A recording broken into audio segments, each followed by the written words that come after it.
So we are learning that we have to be very careful about where all of this division leads. For example, the outing of people's personal information is known as doxing. There's now an online campaign that's being supported by Jennifer Lawrence and others that asks to identify white nationalists who appear in the photos in Charlottesville. The problem is that in that process, several innocent people have been misidentified as neo-Nazis, including this professor from Arkansas, Kyle Quinn, who was confused with this man.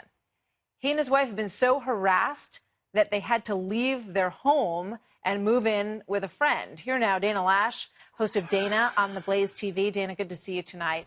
Thank you, Martha, for having me. You know, a lot of people are trying to expose the people that they see in these pictures, and some of them need to be for good reason.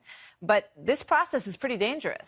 No, I completely agree, and everybody would love to know who these individuals are. Make no mistake, but we have to be really careful in how we go about that, because according to the standards of internet mobs and the frenzy, people just get all riled up. They go after, and they can really harm innocent individuals, like James Quinn, the man that you just mentioned. He just happened to have a similar look and build to one of the guys pictured holding the mosquito-repellent tiki torch, and for that, he and his family were driven from their home. This guy's made his life on helping individuals, and because of this false identification, he trains other scientists that could actually impair him from being able to go out and do his job properly and help people. There was also a false identification of initially the guy who was behind the wheel of the car, who used an ISIS tactic to drive it into a crowd of people. Originally there was a false identification there. We just have to be really, really careful in how we go about it. I mean, there's a reason why there's an investigation. Attorney General Jeff Sessions has said the DOJ is also looking into this.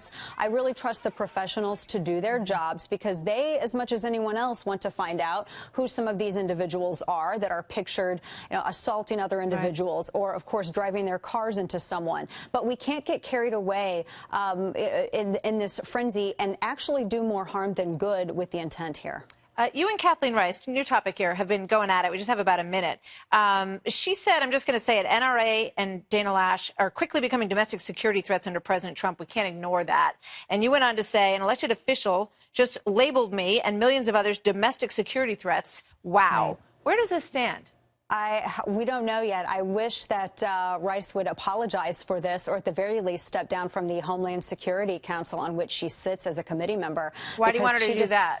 She maligned millions of innocent Americans and basically labeled them, Martha, the same as she would a terrorist. And these are innocent moms and dads, grandmothers and grandfathers, millions of people who have done nothing wrong except, in her eyes, support their Second Amendment right. Dana Loesch, always good to see you, Dana. Thank you for being here tonight.